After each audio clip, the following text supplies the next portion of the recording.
साल 1984 एक छोटे से कमरे में बैठकर एक व्यक्ति अपने सपनों और अपने विचारों को आकार दे रहा है। उसके पास ना कोई बड़ी फैक्ट्री है और ना ही कोई तगड़ा निवेश और ना ही उसके पीछे किसी ग्लोबल ब्रांड की बड़ी ताकत मौजूद है।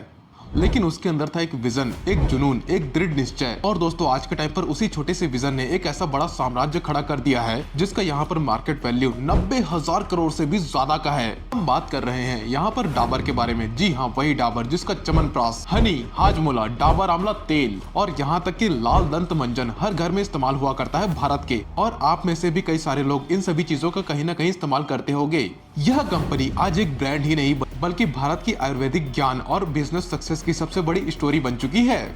लेकिन यहाँ पर कुछ सवाल आते हैं कि कैसे एक मामूली सा घरेलू एफएमसीजी ब्रांड पूरी दुनिया के टॉप के इंडस्ट्री में शामिल हो गया।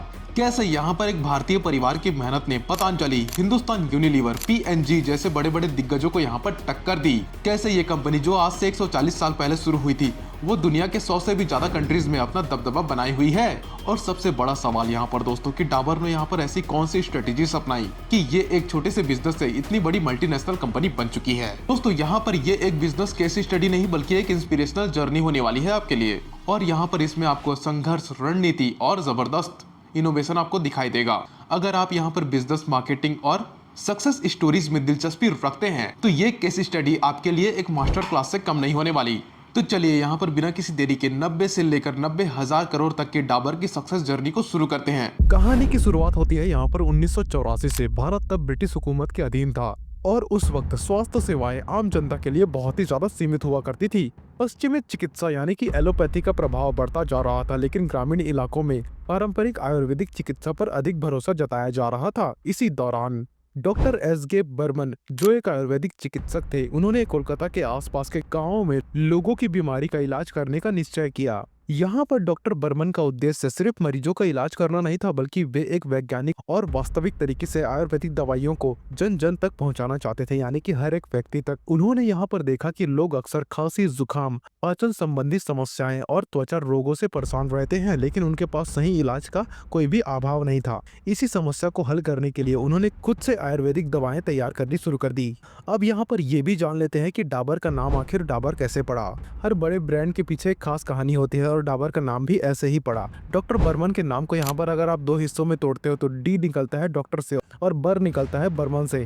इन दोनों को मिलाकर यहाँ पर डाबर यानी कि डॉक्टर बर्मन की पहचान, जो आगे चलकर भारत की सबसे बड़ी आयुर्वेदिक ब्रांड बनी। डॉक्टर बर्मन को यहाँ पर समझ में आ गया था कि भारत में लोग यानी कि यहाँ के समाज में प्राकृतिक उपचार को प्राथमिकता दिया करते हैं, लेकिन पारंपरिक दवाओं को वैज्ञानिक रूप से प्रमाणित करने की जरूरत थी। उन्होंने दवाओं को विशेष अनुसंसाधनों और परीक्षणों के बाद बाजार में उतारना शुरू कर दिया। उनके पहले उत्पाद उन समस्याओं को ध्यान में रखकर बनाए गए जो आम लोगों को सबसे ज्यादा प्रभावित करती थी, जैसे कि for example digestive disorder, respiratory issues, skin problems and indigestion. शुरुआती दौर में इन सारे के सारे दवाओं को हाथ से तैयार किया जाता था और फिर डॉक्टर बर्मन खुद साइकिल से गांव-गांव जाकर इन्हें बेचते थे। उनका मकसद केवल व्यवसाय करना नहीं था, बल्कि उन लोगों तक दवा पहुंचाना था जिनके पास मेडिकल सुविधाएं उपलब्ध नहीं है। धीरे धीरे यहाँ पर उनकी दवाइयों का असर दिखना शुरू हो गया और उनकी लोकप्रियता इतनी बढ़ी कि लोग उन्हें दादी नानी के नुस्खों जितना भरोसेमंद मानने लगे। यह एक ऐसी सफलता थी जो यहाँ पर पूरी तरीके से गुणवत्ता और विश्वसनीयता पर आधारित थी। जैसे जैसे यहाँ पर उनके उत्पादों की मांग बढ़ी, वैसे वैसे व्यवसाय का दायरा भी बढ़ता गया। साल 1896 में डाबर इंडिया प्राइवेट लिमिटेड की स्थापना हुई। यह वो मोड़ था जब एक घरेलू आयुर्वेदिक उपचार ब्रांड एक औपचारिक कंपनी बन गया।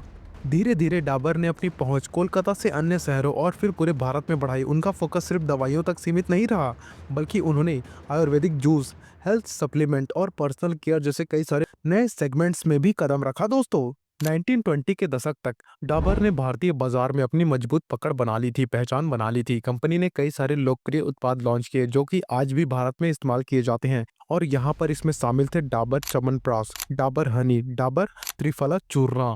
डाबर की सबसे बड़ी टर्निंग पॉइंट च्यवनप्राश की जबरदस्त लोकप्रिय होना था।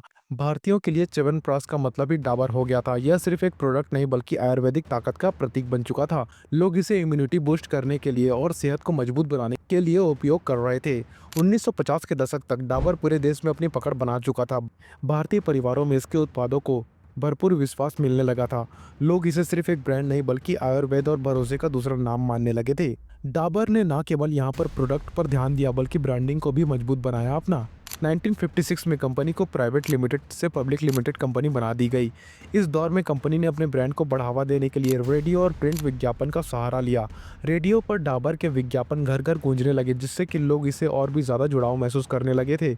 अखबारों और पत्रिकाओं से प्रिंट ऐड ने लोगों का दिमाग अपने तरफ यानी कि डाबर की ओर और मजबूत बना दिया। और ये वो दौर था जब कंपनी ने एक नेशनल ब्रांड बनने की दिशा में कदम बढ़ा दिए थे। क्या आपको यहाँ पर मालूम है कि 1980 के दशक में डाबर महज आयुर्वेदिक दवाइयों तक सीमित नहीं था, बल्कि यहाँ पर उसने एफएमसीजी सेक्टर में भी धमाकेदार एंट्री मारी। और इसी दौरान दोस्तों कंपनी ने बहुत सारे नए नए प्रोडक्ट भी लॉन्च किए, जिन्होंने यहाँ पर देखते ही देखते भारतीय उपभोक्ताओं के दिलों में एक अलग ही पहचान और एक अलग ही जगह बना ली। और वो कैसे, आइए जरा जानते हैं। नंबर 1, डाबर आंवला तेल। अगर 80s और 90s में किसी यंग लड़की के यहाँ पर घने लंबे काले बाल थे तो यहाँ पर बड़ा मौका था कि डाबर आंवला हेयर ऑयल उसके घर में जरूर मिलेगा। आंवला, काले लंबे घने बालों के लिए डाबर आंवला। ये लाइन उस समय हर भारतीय घर में गूंज रही थी। दूसरा है दोस्तों डाबर हाजमोला। 80s के टाइम पर यहाँ पर अगर लंच के बाद कुछ चटपटा चाहिए होता था ना, तो मम्मी यहाँ पर पर्स से निकाला करती थी हाजमोला। हाजमोला खाओ, पेट साफ रखो। इसका स्वाद इतना जबरदस्त था कि बच्चे हो या बूढ़े, हर किसी की जुबान में ये फिट बैठ गया था उस समय। अब यहाँ पर जरा खोलते हैं डाबर की लोकप्रियता का राज, जो कि है धमाकेदार एड कैंपेन्स। डाबर ने यहाँ पर अपने एड्स को यानी कि अपने प्रोडक्ट को लोगों के दिलों में बसाने के लिए उस समय लगातार और बहुत ही घमासान एड कैंपेन्स किए। 80s और 90s के बच्चों को यहाँ पर वो एड्स आज भी याद होंगे, जैसे कि मैंने थोड़ी देर पहले ही बताया, लंबे काले घने बालों के लिए डाबर आंवला। ये एड उस समय इतना ज्यादा पॉपुलर हुआ था कि आज भी इसको लोग गुनगुनाते रहते हैं। नंबर 2, रियल जूस, असली फलों का जूस। इस एड कैंपेन ने यहाँ पर हेल्दी जूस को एक नया अलग सा फैशन बना दिया उस जमाने में। 90s के टाइम पर डाबर महज एक कंपनी नहीं बल्कि एक पूरे के पूरे भरोसे का नाम बन गया था दोस्तों। इन शानदार प्रोडक्ट और जबरदस्त मार्केटिंग के दम पर 90s आते आते डाबर महज एक कंपनी नहीं बल्कि भारतीय घरों का एक अभिन्न हिस्सा बन चुका था। चाहे यहाँ पर बालों की देखभाल हो या फिर पाचन की समस्या या फिर हेल्दी ड्रिंक की तलाश, डाबर हर एक समस्या को हमेशा के लिए दूर कर रहा था। डाबर यहाँ पर हर एक जरूरत का उस समय हल बनकर सामने आ रहा था। और नीचे कमेंट में जरूर बताइएगा कि आपको 80s और 90s के वो डाबर के प्रोडक्ट याद है या फिर नहीं, उनका नाम लिख के बताइएगा। यहाँ पर सन 2000 से लेकर 2010 तक के दशक में डाबर सिर्फ एक भारतीय ब्रांड नहीं रहा बल्कि एक ग्लोबल एफएमसीजी पावर हाउस बन गया था। इस दशक में कंपनी ने अंतर्राष्ट्रीय स्तर पर भी पांव पसारे और नए मार्केट में एंट्री की और बड़े अधिकरण यानी कि एक्विजिशंस किए। और यहाँ पर इन सभी के सभी एक्विजिशन के जरिए अपनी पोजीशंस को और भी ज्यादा मजबूत कर लिया। इस दौर में यहाँ पर डाबर ने अपने प्रोडक्ट को भारत के बाहर भी एक्सपोर्ट करना शुरू कर दिया। कंपनी ने मध्य पूर्व, मिडल ईस्ट, यूरोप, अमेरिका और अफ्रीका जैसे बड़े बाजारों में अपनी पकड़ बना ली। भारतीय हर्बल प्रोडक्ट की बढ़ती डिमांड के चलते डाबर ने ayurvedic hair care, skin care, health care supplement international market में बेचने शुरू कर दिए। दुबई, मिस्र, नाइजीरिया और नेपाल जैसे देशों में कंपनी ने अपनी मैन्युफैक्चरिंग यूनिट भी स्थापित की ताकि लोकल डिमांड को पूरी की जा सके। वहाँ पे अमेरिका और यूरोप में भारतीय प्रवासियों के बीच डाबर के च्यवनप्राश, शहद और हेयर ऑयल की पॉपुलैरिटी बहुत ही अलग लेवल पे थी। फिर आता है यहाँ पर साल 2006 जब डाबर ने यहाँ पर बलसारा ग्रुप को खरीदने का एक ऐतिहासिक फैसला लिया। बलसारा ग्रुप कौन है और क्यों खास है? यह कंपनी खासतौर पर ओरल केयर और पर्सनल केयर प्रोडक्ट बनाती है। इसके पास पहले से ही बबूल टूथपेस्ट और मेसवाक टूथपेस्ट जैसे पॉपुलर ब्रांड अवेलेबल है। इस अधिकरण के साथ डाबर ने टूथपेस्ट और ओरल केयर सेगमेंट में अपनी ताकत को कई गुना बढ़ा लिया और सीधा कोलगेट जैसे दिग्गज ब्रांड को चुनौती देना शुरू कर दिया। बलसारा ग्रुप के एक्विजिशन के बाद डाबर ने अपने हर्बल टूथपेस्ट सेगमेंट को आक्रामक तरीके से प्रमोट करना शुरू कर दिया और डाबर रेड टूथपेस्ट को मार्केट में एक दमदार खिलाड़ी बना दिया। यह पूरी तरीके से एक आयुर्वेदिक फॉर्मूले पर आधारित था जिसमें लौंग, पुदीना, अदरक और काली मिर्च जैसे नेचुरल इंग्रेडिएंट शामिल थे। इसे खास तौर पर भारतीय उपभोक्ताओं को ध्यान में रखकर डिजाइन किया गया था जो हर्बल और नेचुरल प्रोडक्ट को ज्यादा पसंद करने लगे थे। कोलगेट जैसे ब्रांड के केमिकल बेस्ड फॉर्मूले के मुकाबले डाबर रेड ने हर्बल बेनिफिट्स को अपना यूएसपी बनाया, जिसका रिजल्ट यहाँ पर यह निकल के आता है जिसके बारे में आप भी जानते होंगे कि डाबर रेड टूथपेस्ट भारतीय बाजार में जबरदस्त हिट हुआ। कोलगेट जो कि भारत के टूथपेस्ट मार्केट का किंग था, उसको यहाँ पर डाबर रेड टूथपेस्ट के जरिए कड़ी टक्कर मिली। मार्केट शेयर के हिसाब से डाबर रेड कई जगह पर कोलगेट को पीछे छोड़ने में कामयाब रहा। डाबर ने यहाँ पर 1994 में अपना आईपीओ यानी कि इनिशियल पब्लिक ऑफरिंग लॉन्च करके भारत स्टॉक मार्केट में एंट्री ले ली। तब से कंपनी ने लगातार ग्रोथ दिखाई है और आज इसकी मार्केट कैप 90,000 करोड़ से भी ज्यादा की हो चुकी है प्रेजेंट टाइम में। डाबर अब 250 से भी ज्यादा प्रोडक्ट और 60 से भी ज्यादा देशों में अपनी मौजूदगी के साथ एक ग्लोबल एफएमसीजी लीडर बन चुका है। दोस्तों, डाबर ने यहाँ पर अपने बदलते हुए समय को समझते हुए ऑर्गेनिक और नेचुरल सेगमेंट में बड़ा कदम उठाया। कंज्यूमर की बढ़ती हेल्थ अवेयरनेस को देखते हुए कंपनी ने कई प्रीमियम और हेल्दी प्रोडक्ट लॉन्च किए, जैसे कि फॉर एग्जाम्पल डाबर वैदिक टी डाबर ऑर्गेनिक हनी और यहाँ तक कि Dabur baby care range. Dabur यहाँ पर लगातार अपनी नेचुरल, ऑर्गेनिक और हेल्थ फोकस्ड प्रोडक्ट की रेंज को बढ़ाता रहा और आने वाले सालों में कंपनी का फोकस सस्टेनेबिलिटी, ग्लोबल एक्सपेंशन और डिजिटल इनोवेशन पर रहेगा। कंपनी की ग्रोथ स्ट्रेटजी और बढ़ती डिमांड को देखते हुए ये भी मुमकिन लग रहा है कि डाबर जल्द ही 1 लाख करोड़ से भी ज्यादा के क्लब में एंट्री लेने वाला है। और यहाँ पर डाबर की इस पूरी की पूरी कहानी से हमें 2-3 सीख भी मिलती है, जैसे कि सीख नंबर 1, छोटी शुरुआत कोई मायने नहीं रखती, सोच बड़ी होनी चाहिए। नंबर 2, ग्राहक का भरोसा सबसे बड़ा एसेट होता है। नंबर 3, ट्रेंड को पहचानो और अडॉप्ट करो उसके हिसाब से। डाबर की ये कहानी हमें ये सिखाती है कि हमारे इरादे अगर मजबूत हो तो एक छोटी सी शुरुआत भी दुनिया में तहलका मचा सकती है।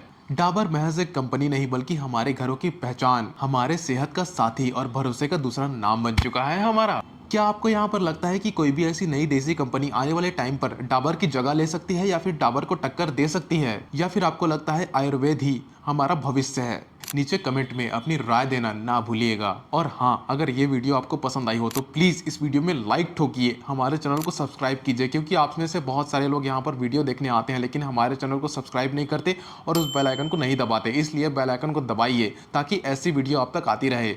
और अगली वीडियो आपको किस टॉपिक पे चाहिए उसके बारे में लिखकर बताइएगा। Till then, good bye.